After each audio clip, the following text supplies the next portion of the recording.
I Hate the News is the weekly news bulletin from I Hate Politics podcast, a show about a human activity we love to hate. I'm Sunil Dasgupta. It's April 8th, 2025.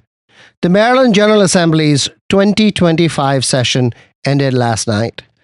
As Annapolis closes out, local governments are assessing the impact on them of the state's budget crisis.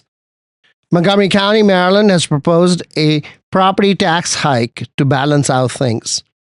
Separate from budget issues, Montgomery County Public Schools has launched boundary studies to reallocate students as 2 new high schools are slated to open and 2 others rebuilt by 2027-28.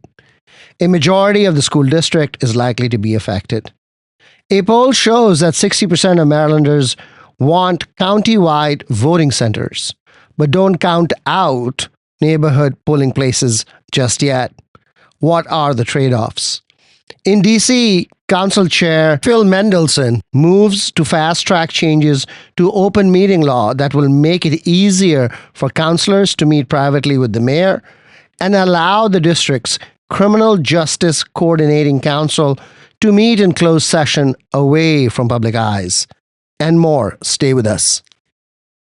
I Hate Politics is brought to you by UMBC's Political Science Program. If your goal is to make a meaningful impact with a career in local, state, or federal government, discover what this degree can do for you. Learn more at shadygrove.umbc.edu. I Hate Politics is a podcast about our neighborhoods, workplaces, schools and streets, and our local governments as they function in diverse and democratic societies.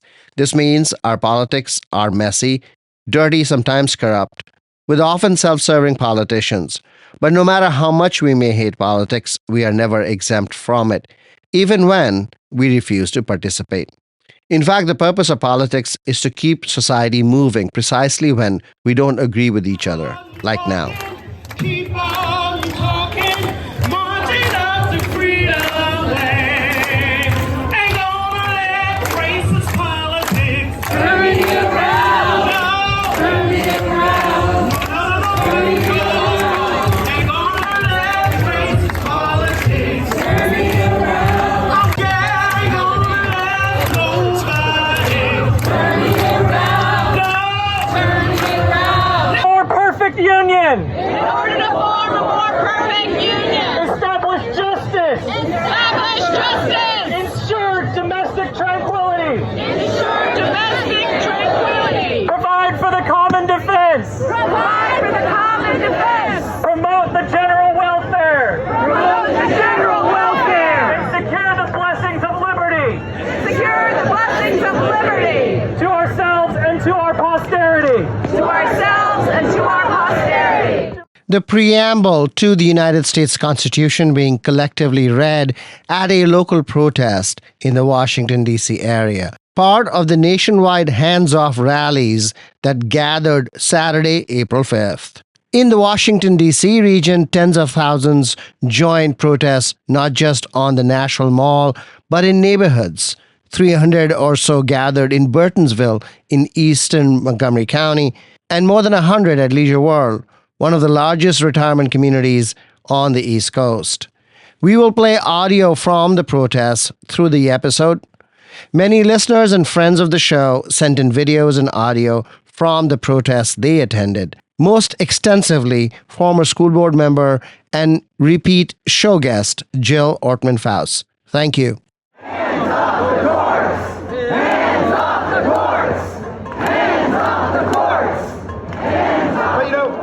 The end of Maryland General Assembly session is referred to as sine die, but last year, sometime, Latin scholar and another friend of the show, Jonathan Robinson, sent in a correction, which I think we will have to run every year. Before I was a resident of District 17 in Rockville, I grew up in Cincinnati, Ohio, where I took Latin at Walnut Hills High School, go Eagles, from grades 7 to 10. I do know that when people talk about the end of the legislative session in Annapolis and they say sine die, that they're wrong. That's not how it's pronounced. It's pronounced sine die. Literally, sine means without, DA means day. It's pretty similar actually to carpe diem. Get it right. It's sine die, not sine die. We will have a more substantial wrap up of the 2025 Maryland legislative session in the coming weeks. For now, the budget has passed. Energy reform has passed, including easier permitting and opening to new natural gas generating plants. Changes to the blueprint law passed, pushing back a major expansion of teacher hiring to be done later. Housing bills passed, setting some targets for new construction around the state. The Assembly passed limits to child abuse compensation, which at one point threatened to overwhelm the state budget all on its own. The state is passing some big expense burdens, including teacher pensions, to counties. The feeling this week will be one of accomplishment, but as Senator Brian Feldman, one of the state Senate's key leaders, said on the show a couple of weeks back, the legislature may have to reconvene for a fall session if revenue numbers get any bleaker. In Montgomery County, the county executive, Mark Elrich's budget has proposed a tax hike. Speaking at an education forum last week, Councilmember Will Giwando, an ally of the county executive, said this. Property taxes is a main vehicle. The county executive recommended a property tax increase of 3.5%, 3.5 cents on the dollar. What that would mean in real terms would depend on the price and the value of your home. We know assessments are up. We know costs of everything are up. So it's one of the things we're weighing. How do we balance that? The other thing he recommended, which I think was a good thing, is he recommended an increase in the property tax rebate that you get, called the income tax offset credit. It'll go up to $860 if we pass it as he recommended, which again is up in the air, but that's what he recommended. And what that would mean is that anyone with a $500,000 or less home would not see any property tax increase. And then if you were lower than that, if you had a home that cost $400,000, you'd actually get a credit, a rebate back. And that would be with the 3.5% increase. So it's a progressive way to make the property tax a little more progressive. Giwando's colleague on the council, Andrew Friedson, who is believed to be running to be county executive in 2026, has opposed the property tax hike. Over the last 7 years, Montgomery County families have been regularly hit with higher tax bills and have seen their property tax assessments increase by approximately 29 to 40%. The county is already generating more revenue from county taxpayers, Friedson said in a statement. Montgomery County Executive Mark Elrich has said that the county tax hikes will go towards meeting the gap in services left by the tax cuts coming from the state and the federal government. The state is cutting income tax for middle-class families while raising indirect taxes such as vehicle registration fees.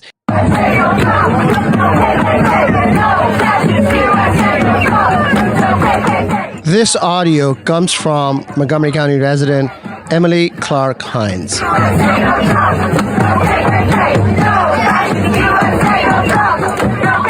Montgomery County Public Schools is once more embarked on changing school attendance boundaries as it plans to open 2 new high schools and reopen 2 rebuilds in the next few years. School boundary changes, like zoning changes, are the most contentious issues in local politics. In 2018-2019, efforts to reallocate students to balance enrollments failed spectacularly, leaving emotional scars and political animosity. This time, there is an almost all-new Board of Education, a new superintendent, and mostly new leadership at the school district. At the root is the question, who will go to the new schools, leaving their old communities behind, and who else will go with them, and whether the neighborhoods feeding the schools will once more become a new community. Over time, the answer is yes, but students and parents are transients in schools, moving on after 4 years in high school and 3 in middle. At a recent school board meeting, MCPS Associate Superintendent for Curriculum and Instruction, Nikki Hazel, and Deputy Chief of Facilities, Adnan Mamoon, laid out some of the plans. And the team is slated to be back April 10th. Here is Nikki Hazel. We are doing a program analysis of all of our academic programs across the district. And our goal ultimately is to ensure that we have equitable programming for all of our students across the district. And so this program analysis includes all of our programs, and so it's all schools, so it goes actually beyond our boundary schools that we're focusing on. Our first phase was to collect data to ensure that we were very clear about all of the programs, who's in the programs, where they're located, demographics, and the implications on operations as well. So that piece is finished, and we are putting that together and packaging it for you all and for the community to better understand where we are.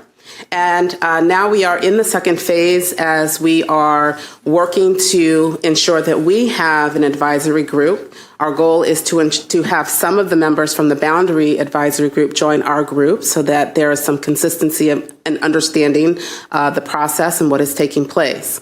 But we want to make sure that we have a nice group of members on our committee from all parts of the community in our district, our students, and our staff who can really give us some good input on our programs, and we will develop a framework for our programs, hopefully by the end of next month. It's a tight timeline, but that is our goal, to be able to develop a framework.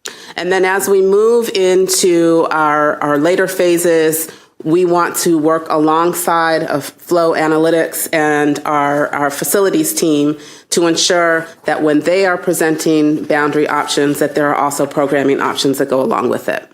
And then ultimately, as you can see there, as we begin an implementation phase, we will ultimately get to our elementary schools as well. But it is very important for us to have a clear understanding of what our high school programming will look like, where programs will be located in the district over time, and then be able to kind of have that vertical articulation for our elementary as we move forward. And now, Deputy Chief of Facilities, Adnan Mamoon. Our policy FAA, which is the Educational Facilities Planning, identify 4 main factors when we are creating a recommendation for the board to consider any boundary studies. These factors include demographic characteristics of student population, geography, stability of school assignments over time, meaning making sure that the, students are not getting moved multiple times during their experience in one school. And then obviously one of the other factors is facility utilization. When developing recommendations for the board, the superintendent of the school will provide a rationale for each recommendation that demonstrates the extent to which any recommendation advances any of these factors listed here. While each of the factors will be considered, it may not be feasible for an individual option to be able to adequately address all the factors listed here. So that would be, the decision point for the board at that time. In the last go-around in 2018-2019, one of the key points of contestation was the use of the word specially to emphasize the importance of diversity as one of the 4 factors MCPS had to consider in rebalancing student allocation. That caused a lot of families to see the effort as being driven by racial rebalancing and triggered protests by those who wanted stability of school assignment instead. The imperative for stable assignment of schools runs up against demographic changes that leaves some programs and schools under-enrolled while others are overcrowded. Typically, MCPS has used the opportunity presented by the opening and expansion of a school to rebalance the student body and to obviate the need for spending even more on new schools and expansions in crowded school clusters. Even though the law is clear that no resident of the district is guaranteed one school over another, families making the biggest investment of their lives typically choose homes by their school allocation. An address feeding to a so-called good school can cost over $100,000 more than an address across the street that feeds to a school with a lesser reputation. Education tied up with asset value, tied up with community. It is a cauldron.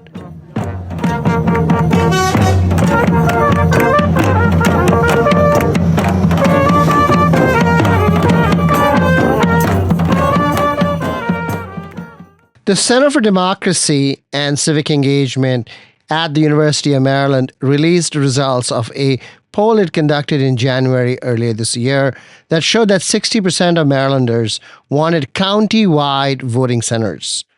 Sam Novi is the chief strategist for the center and speaks to where the trade-offs are. Marylanders have been changing how they vote in pretty substantial ways over the last 20 years. So as recently as 2008, over 90% of votes cast in Maryland were cast at a neighborhood polling site on Election Day.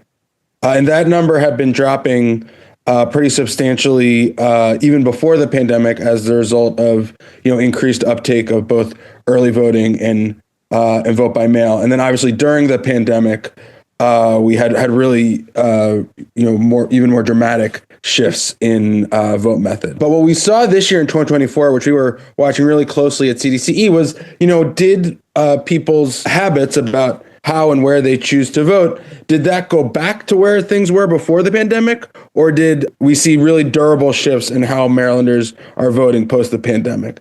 And while we did see a return to Election Day voting in some ways in 2024, it was by no means a return to the pre-pandemic behavior. And so we saw only about 40% of Maryland votes being cast at a neighborhood polling place on Election Day. That's really important because neighborhood polling places are extremely expensive to operate. Every single one of those poll judges or election judges at the polls needs to be paid. The space needs to be rented. It needs to be checked to be ADA compliant. Each one of those machines you see at your neighborhood polling place needs to be stored. It needs to be moved around. It needs to be checked, right? So there's all sorts of things that need to be done in order to make Election Day voting at neighborhood polling sites go well. And, it's also a big source of inequality in the process, right? If your neighborhood polling place opens late, right? That's problematic. If you have a provisional ballot judge at your neighborhood polling place who doesn't need to do that process and voters coming to register same day are not processed properly and their ballots get rejected. That's not to say that neighborhood polling sites are bad. There's many wonderful things about neighborhood polling sites, but it takes a lot of resources and a lot of effort to do that well. If we're asking our election administrators to run that process excellently, but only for 40% of the voters. And then for the other 60% of the voters, they've got to also run a vote by mail process that's excellent and an early voting process that's excellent and able to process those folks. That suddenly starts to create a lot of strain on our elections infrastructure. And so you found that 60% of Marylanders prefer to be able to vote anywhere other than just a neighborhood. Nearly 60% of Marylanders support the smaller number of better staffed vote centers, and this change received majority support from every subgroup we looked at. We also asked about a shift to a vote by mail system, the kind of thing that you see in California or Utah or Oregon or Washington State. And that did not receive, there's strong support in Maryland for continued in-person voting, but that support appears to be for the kind of countywide vote centers we see during early voting. Are you following other states? We did this poll in Maryland, but it would be, I think, a really a good research opportunity would be to look at this in other states, particularly states in the Northeast and Mid-Atlantic that have sort of similar systems to what Maryland has. So you're making the case that having fewer but better resourced voting places is a cost-saving measure that is useful. Maybe it's worth thinking about. There's a lot of benefits to neighborhood polling places. One thing we hear a lot from sort of a discourse perspective is that particularly for local elected officials, the ability to campaign at neighborhood polling sites where your voters are for your particular district is really important, right? And so if we don't have neighborhood polling places, well, how do we create opportunities for local elected officials, city council, county council, those kinds of folks? Similarly, there's sort of a civic vibe. There's something sort of magical about your polling place where you're there with your immediate neighbors in your local school. I don't want to be come off as too negative about election day voting. You know, the favorite answer for all politicians, for people even, is all of the above. Are we at a point where the system is under so much strain that you think there'll be mistakes? So when we see changes in behavior, changes in opinion, that helps us ask exactly the kind of questions you're asking. Sam Novi, thank you. Yeah, no problem. Thanks, Sunil.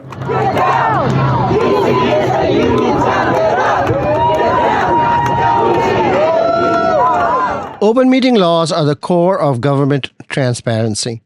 All states and jurisdictions have some open meeting laws, but they do not come without cost. Several years ago, I wrote that open meetings law, for example, prevents legislative bodies such as the Montgomery County Board of Education from being able to meet as a group. If they meet as a group for dinner, that's quorum, and open meeting law applies. But since the body's formal meetings are severely time constrained, there is no space for the group as a collective to seriously deliberate issues and persuade each other together as a group. Any move to allow closed-door meetings is met with broad resistance. But every once in a while, in the face of grave threats, there is reconsideration. In Washington, D.C., the mayor and council are sufficiently threatened by President Trump and the Republican Congress to want to take some of its discussions out of the public eye.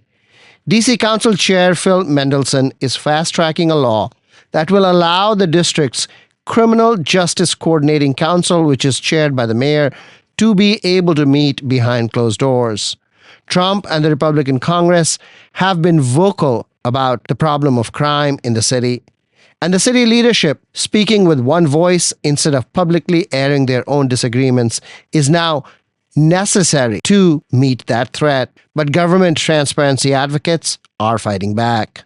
We close today with Congressman Jamie Raskin from southern Montgomery County channeling Winston Churchill, the British Prime Minister during World War II.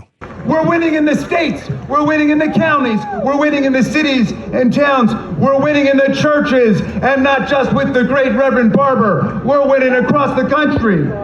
No moral person wants an economy crashing dictator who knows the price of everything and the value of nothing. Gonna keep on walking, keep on talking, marching out the freedom way. Ain't gonna let nobody turn me around. No, no, ain't gonna let nobody turn me around. I'm gonna, that's it. Yeah, ain't gonna let this president turn me around. No, turn me around.